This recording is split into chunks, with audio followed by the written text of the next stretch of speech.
That's some of them. That's the LPs at least.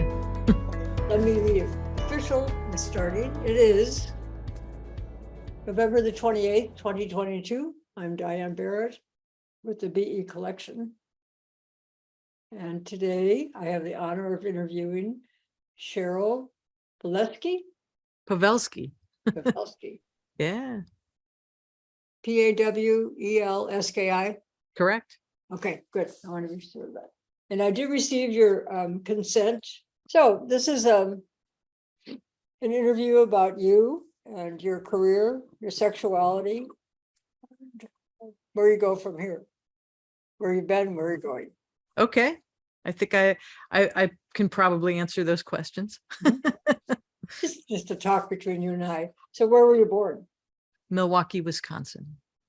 Uh-huh. And how did you get to California from Milwaukee? In a car. What year was that? In 1990. Mhm. Yeah. After college, it occurred to me that you have to go to where the business that you want to work in is. Mhm. And I did not want to live in Nashville, and I could not afford London or New York. So, but I could sleep on a friend's floor in Los Angeles. So Uh-huh. that's where we went. Good. And did you come alone? You said we, did you? We, a college friend. Mhm. Did you go to school in the Midwest? Yes, Marquette University. Uh-huh. I'm familiar with the Midwest. I think I told you that. I'm from Yeah. Chicago. I Yeah. came here in a car also with everything I owned in the trunk. Yeah, us too. Amazing. Clock radio and what else? Basically not much. Yeah, we had a bunch of records, a bunch of instruments, and some clothes. Right. Was your interest in music something that was developing when you were young? Yeah. My dad is a musician, and not sure if it was so much that, but I just, I can't even put my finger on it. It's just sort of hardwired into me. So as soon as I could start collecting records, I started collecting records, and listening to the radio, like everybody, you have a little transistor under the pillow in the middle of the night, picking up WMAQ from Chicago, Illinois, which was a great country station there. And on clear nights, it would carry up to Milwaukee, and I would listen to crazy things like Donna Fargo, but, good old country stuff. So, yeah, I was just drawn to music. And so I wanted to do everything that I could inside of it. I wanted to take it apart, figure out how people made it, collect it, play it, do everything I could do. No reason. Just that you wanted to. That's a good enough reason. Just loved it. Yeah. That's the thing. If you don't have an interest that sparks you, you're stuck. I think so. Yeah. I feel fortunate that I was so compelled and passionate about something, even though I didn't quite know how to go towards it to work in it. Uh-huh. That took a while. And did you have siblings also? I have a younger brother. Mm-hmm. He makes maps. We both have we both have very weird, non-traditional sort of jobs, although somebody's got to do those jobs. How about your mom? What did she do? My mom, grocery store checker for most of my growing up, and she's still checking people out at Ace Hardware. So she's very personable. Yes. Mhm. Yeah, she likes being out with people. What did your dad do in music? Oh, he's always played. He still plays piano at a local hospital. But he had a lot of different bands. I remember him coming home, late at night from playing weddings and different gigs and stuff. So hearing him fall and slip on the ice outside carrying his piano inside. Wow, he was motivated. Yeah, sure. Yeah, I think he was, he's very creatively inclined as well. So. Any other homosexuals in your family that you know of? Not that I know of, no. When were you aware of your own sexual difference, sort of? For like, Probably when I was a kid, but I think I identified it as I'm just not like everybody else. I still feel that way, so you know. maintain that position. Pretty much, yeah. It's familiar. Yeah. Did you feel that way in terms of your sexuality and in terms of Yeah. your occupation? How about your personal drive? Yeah, just me as a person. I was just sort of felt like I was outside of everything. I didn't want to be a part of any groups. I didn't want to be associated. I cut labels off my clothes because I didn't want to be labeled as anything. I didn't want to Really? be associated with any sort of group activity. Though I did plenty, I played sports. I did want to be around people. I just didn't feel like I, I just didn't want to, I didn't value the same things that my friends did. Hmm. So I did feel very much my whole life like I was more of an observer. As much as I was a participant, I kind of felt like I just didn't belong anywhere, and I was happy to not belong anywhere. I can't explain those So two you things. wouldn't say that led to massive depression or anything like that? Oh no, no, no. I was Just you. just me. I was just I think I guess observe is a good word. I think I paid attention a lot, right? So I just sort of watched things maybe in a different way than my friends. Did you have a mentor in the music business besides your father? When I got to LA, lots of them. You don't make it in this business without having a whole lot of people help you along. I mean, it's a business built on relationships. And so a lot of mentors along the way. I guess maybe there's a youth group minister guy. I grew up Catholic in the Midwest, and there was like a CYO kind of thing at my grade school church.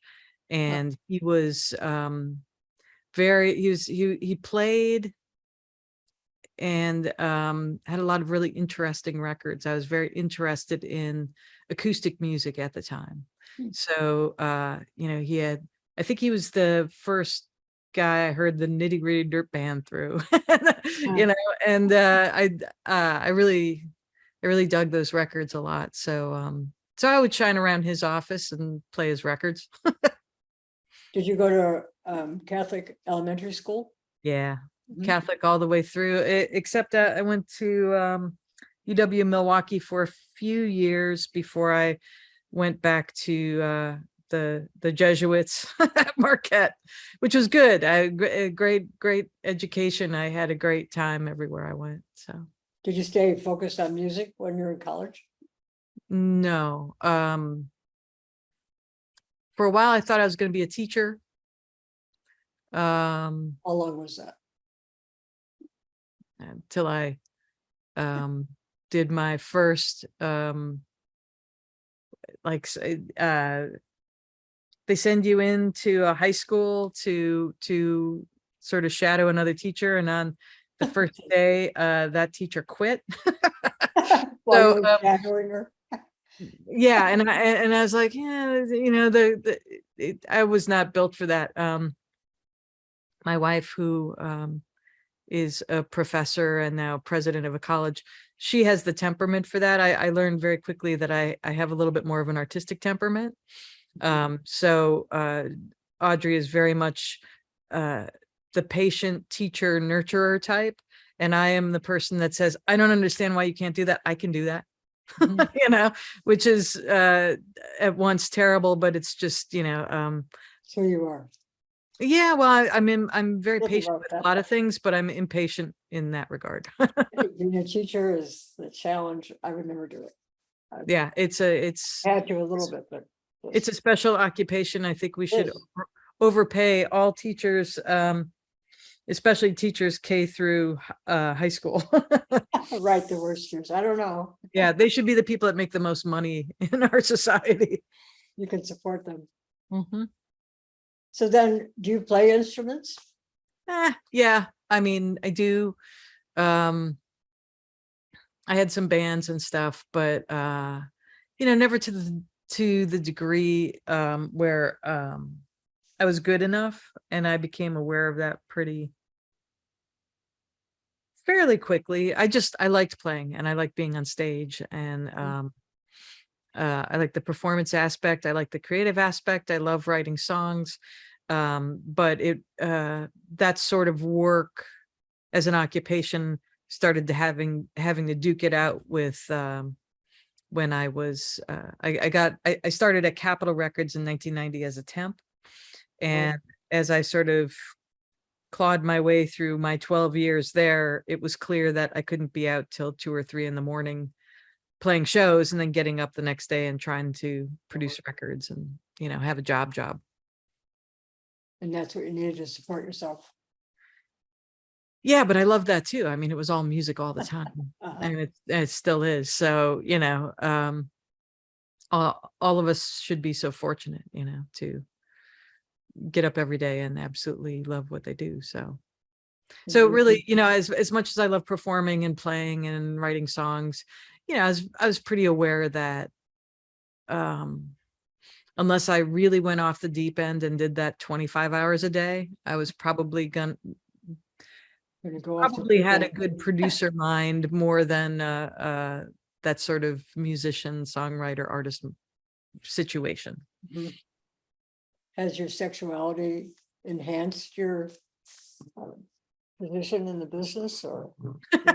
No, it's a business of guys. Life is a business of guys. Yeah, well, We're still successful though. yeah, well, I mean, I had a way, and even back in Milwaukee when I was a kid going to record stores, I had a way of sort of making myself a little bit invisible. And also asking the right questions and then getting the hell out of the store with my stuff. So what's the sample of a right question? Oh, just knowing what you're talking about, right? So if there was this record store I'd ride my bike to, and it was like all these dudes, hanging out, chain smoking and listening to rockabilly. And so I would ask something, like about, Wanda Jackson or, who knows who, just looking for a particular something, and then I'd skedaddle. But it's so they were surprised that you had this information. Oh yeah. But it's sort of, by the time I got to Capitol, I found a lot of the older guys that I worked for. I could talk, for example, baseball with them. I was a big baseball fan. Sports, right? So I could explain how the 1982 Brewers broke my heart. But I was, a fan of this guy on the Red Sox or whatever. So, it's I was able to speak their language. And also, I kind of came packing knowledge from staring at records for a long time. So asking the right questions, a lot of times you ask one of those guys questions, they certainly want to tell you all about it. Right? On and on, right? So suddenly I'm in the club, right? So a friend of mine, engineer named Leslie Ann Jones, she said, she'll never know the opportunities that she didn't have in the business, right? But I think you just have to keep on keeping on and speak the language and ask the right questions, and it worked out okay. So when you came to Los Angeles, did you go to Capitol Records? Did you have well, I had to temp for a while, and Capitol was really smart. They had this thing called the floater pool. And if you signed up with a temp agency and you said, I only want to work in music, I see. You could ask to be part of the Capitol temp pool, or I don't remember how I quite got assigned to Capitol. But anyway, so I got in this pool of people, and it was great because you had to say that you would only work at Capitol, which means you wouldn't work at all some weeks, or you could have a stint for 2 months because somebody went on vacation or got sick or there's maternity leave. And what they did that was they moved you around the building and all the departments. So everybody got to know you. You got to know what all the different areas of the company did. And then when there were entry level jobs, if you were not crazy and you Right. were they liked you, they would, you would get an entry level job. And so that's how I got into Capitol. Mhm. And it was great. It was Yeah. great. I mean, the people I was in the floater pool with, we're all still friends, you know, Like, and now we own our own companies, or we're, honchos at some of the bigger labels and stuff. So it was a really smart thing to do. I wish more companies had those sort of programs. that is a good idea, isn't it? Yeah, For both ends of it. exactly. Yeah, Exactly. Yeah. really helpful. I'm honored that women like yourself and your partner too want to be a part of this. Mm-hmm. So it's fun for us. Well, it's an honor to be asked because, just like Audrey's book that I told you about, it's if we don't record this history, it will move along and not get told. So Right. yeah, And yeah. that trip, we were coming back from Yachats. We were in Portland to visit family, but then we had gone to Yachats to vacation. Mm-hmm. And out of that, I met 6 lesbians. We're everywhere. I know, but it was amazing. It was such a change for me because we go there frequently that people up front said, yeah, I'm a lesbian. I enjoy competition. Yeah, you're in a competitive field, really competitive. Yeah, So you have your own business now? I do. Yeah, I Uh, get, part of being in the entertainment business is you get laid off a lot. And people talk about, Hollywood elites, and I just laugh because, seriously, I've never met people that have to work harder.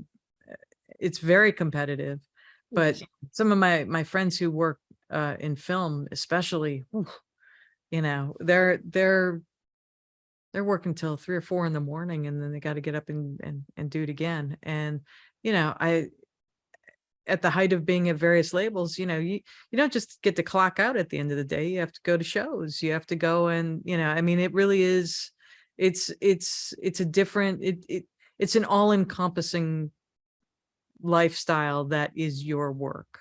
Mhm. And so,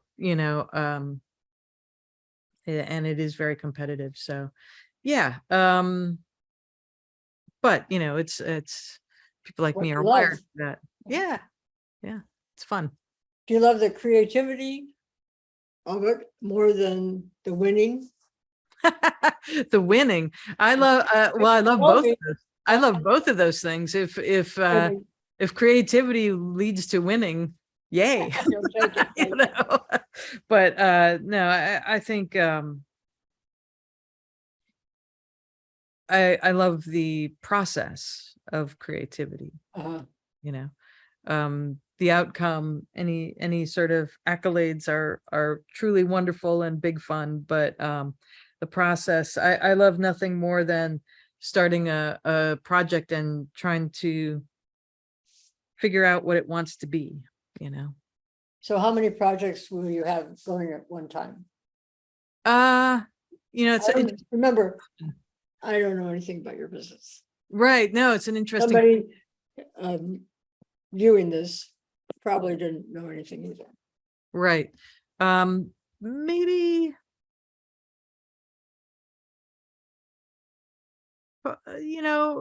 sometimes a whole lot, 75 to 100 things just sort of out there. So, and that's not, sometimes things, the longest project I've ever worked on took 17 years. And the reason it took 17 years is it's a very complicated business. There's a lot of rights issues. There's a lot of clearances. There's all sorts of legalities. and then sometimes things are just missing. You got to go look for them. I mean, so as a record producer, I'm not making new records. I'm not trying to discover new artists. I work in the historical part of the field, which is very specialized. And to me, in essence, it's really about storytelling. And so getting the story right means you have to have the elements to the story that tell the story. And so if you can't clear something, if you know that some audio or a photo or a person exists that you need to talk to, you know, those things all take time to happen. So I always kind of, if you could just picture a bunch of projects floating in the air, every now and again, another piece falls into one of them and it gets closer to being finished. So my job, especially having my own company with my partners now, you know, my job within that company is to originate a lot of those projects. And so I've got many balls in the air, and you know, every day I get like another little answer or another little element to one of them, and they inch closer to completion. Does that make sense? Yeah. How many? No, it does. I think no, I mean, this is a really minor project that we're doing now, but that's sort of what's happening with it. As I talk to people, I say, well, maybe we should do that. And then a little piece comes in and it grows, and Well, that's exactly right. You're a producer. I know. We have someone on our, Lauren Lloyd is a producer that's part of this project. Mhm. She told me that the other day. She said, you're a producer. I said, oh. Right. No, it's really pulling together a bunch of elements to make something new. So yeah, it's fun. Something of value. Yeah. Yeah. How many people in your staff? It's just the 4 partners, our licensing clearance friend, a gentleman who's been working with me since my Capital days, a guy named Lee. He's sort of my second brain. He helps make sure that not too many balls drop. And then you know, we have a lawyer and publicist. Pardon me? Is he an attorney? No. Lee is sort of he's a record producer, but he does all sorts of things right now. He helps work publicity and makes a lot of video content for stuff, helps me with social media, all kinds of things. You know, he really is my second brain. Do you have to, is he like an agent? Nope. No. Record producer. Yeah. See, I'm trying to learn. Yeah. Well, so the partners of the company, one works on all production and design and mostly, and then one guy works on publishing, which is the song copyrights, and licensing for film and television. Like if a television show wants to use a song that we control. The third partner is sales and marketing, deals with record retail and our distributor. And then there's me, who they call people like me A&R people, which stands for artists and repertoire, which means you're dealing with the artists and their music. So, and they want you to accept them. Well, remember, I'm not doing new music. So, you know, I might be working with an artist's estate on a box set of their career, right? Or I might be releasing a record of material that was recorded by a saxophone player in the 80s that never came out. So, you know, that's, in fact, I'm working on one of those right now. So how do you find them? Wow, all different ways. So when you're in this business, as long as I've been, everybody from other artists and record producers to journalists, various writers, to people on the street, to attorneys that work in the business, people know to contact me about things. And conversely, there are projects that I want to do that I might be curious about. Do you pursue the project then? Yeah. So all different ways. You know, sometimes one of us will be reading something and go, oh, I wonder, I wonder if they ever recorded that, So do you work in a group? Um, I mean, I as, didn't have a group, but as much as one needs to pull together a record. I mean, we're all sort of sorry. We're all a little bit siloed. We've never had an office. We were ahead of the curve. Yeah.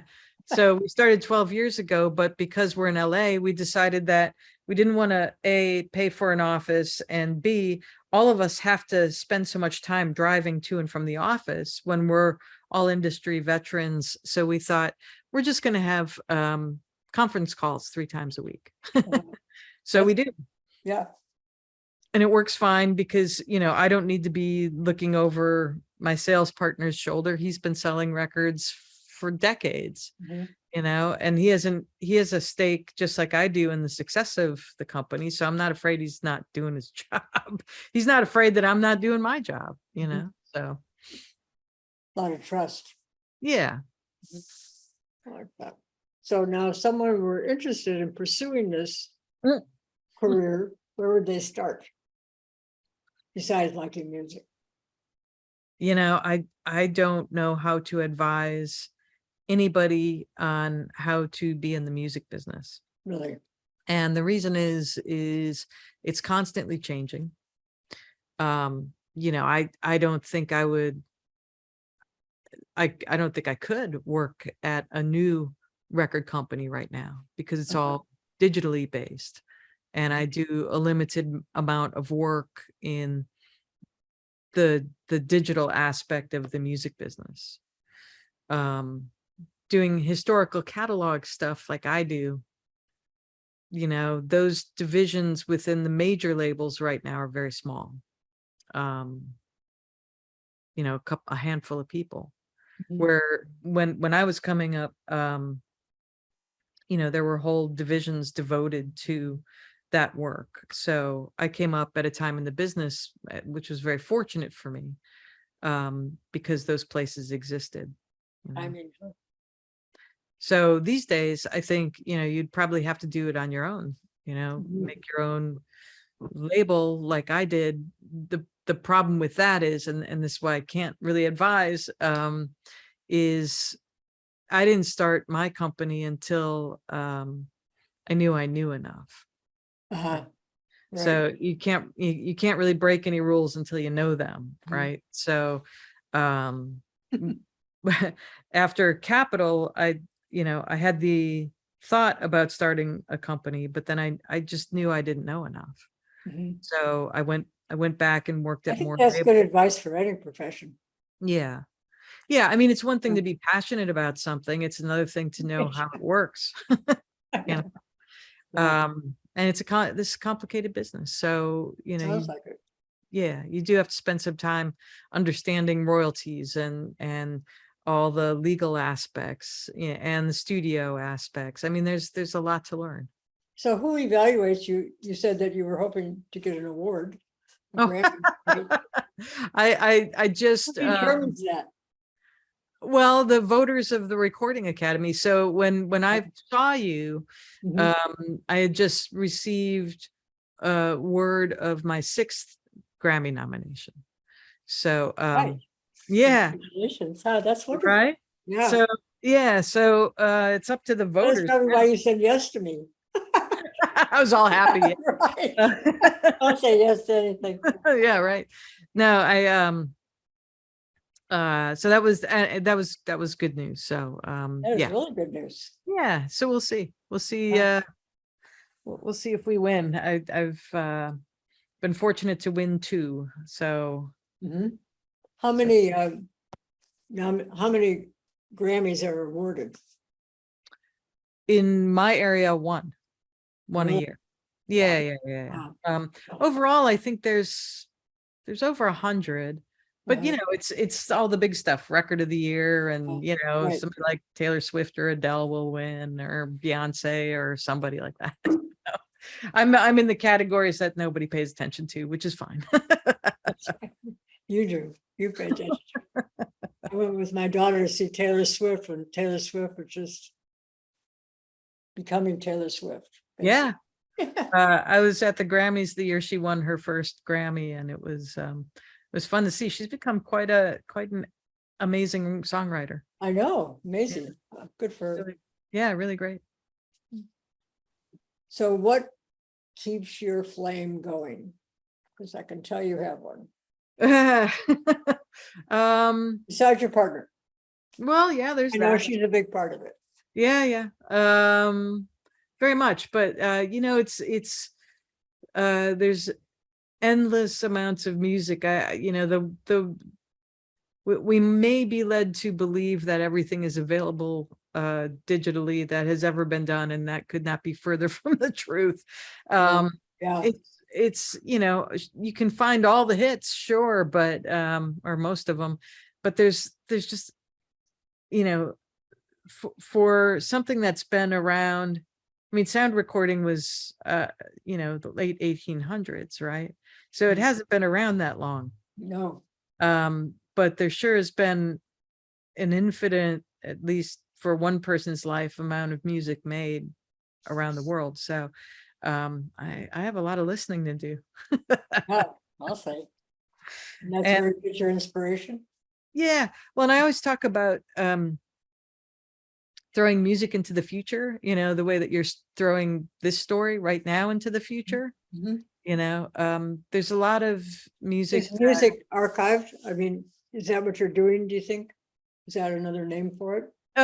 Yeah, sure. Part of what I do is archival. And I also believe in sort of you kind of archive music. I also feel through proliferation, right? If there's only one copy of something, that earthquakes, floods, wars, fires, but if I make 1,000 of that and I tell the story with it, the chances of that surviving are much greater, right?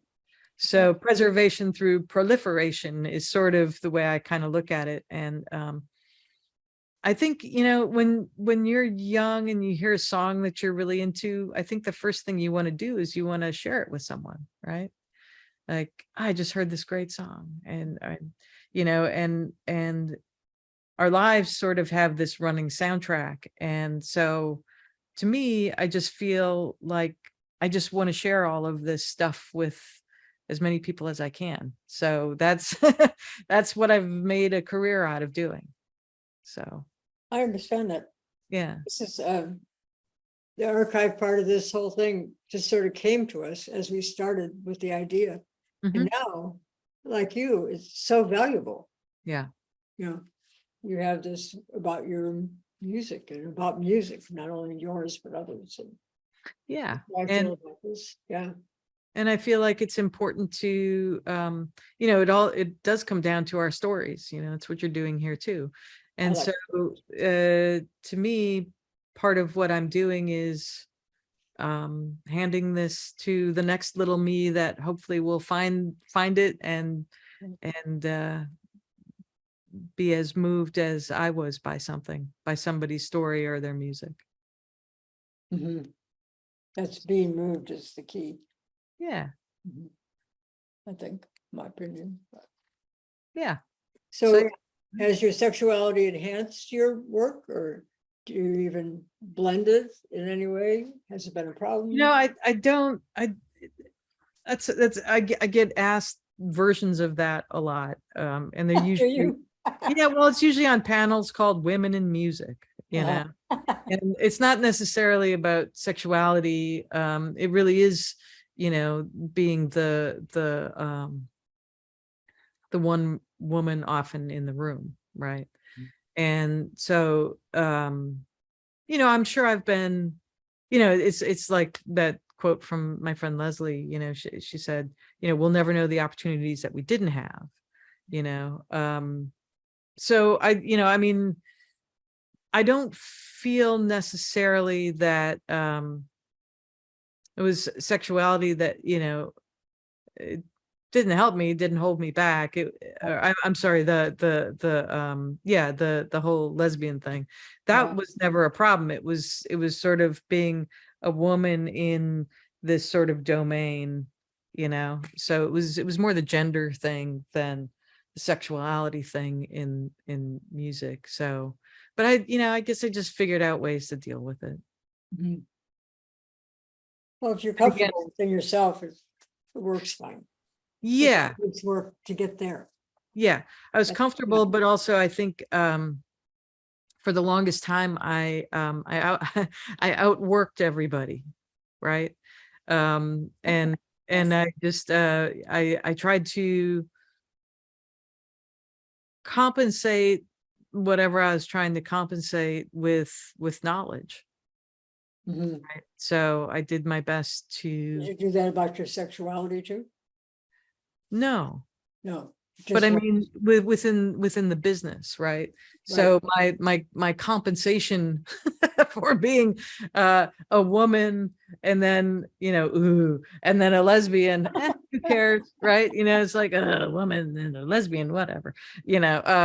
It's that was I would just outwork everybody, and I would just try to know more than everybody about what we were doing. And Okay, I've interviewed now and I am the super achiever stuff. mm, We don't know what it would be like if we weren't that way.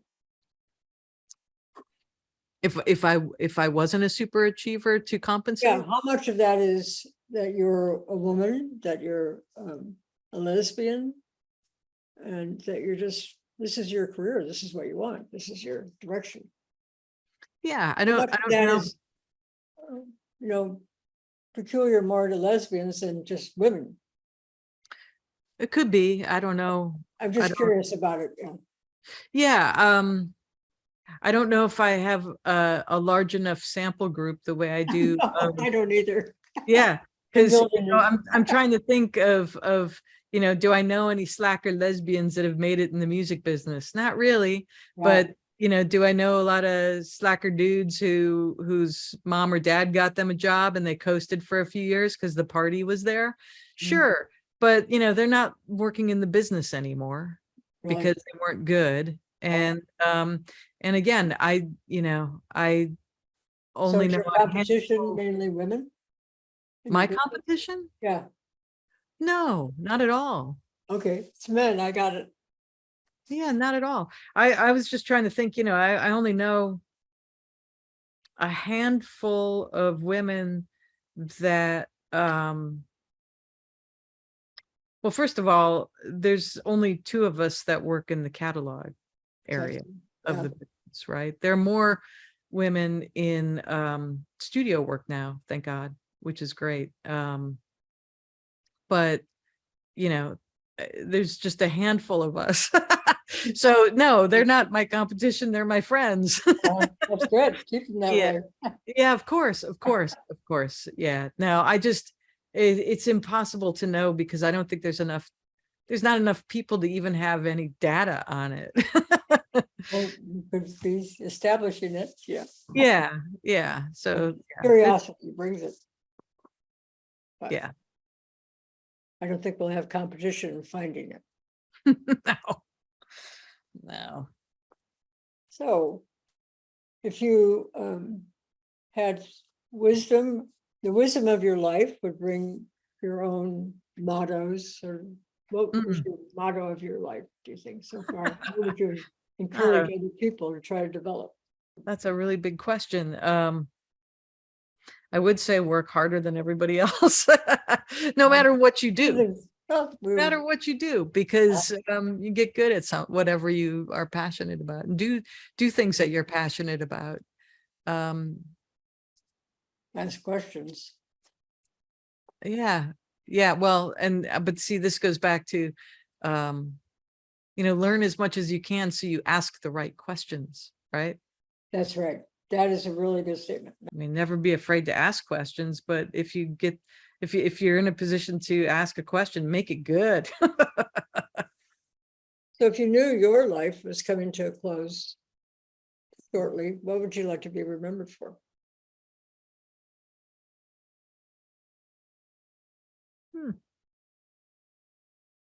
don't know, it's, I think about things like that, and,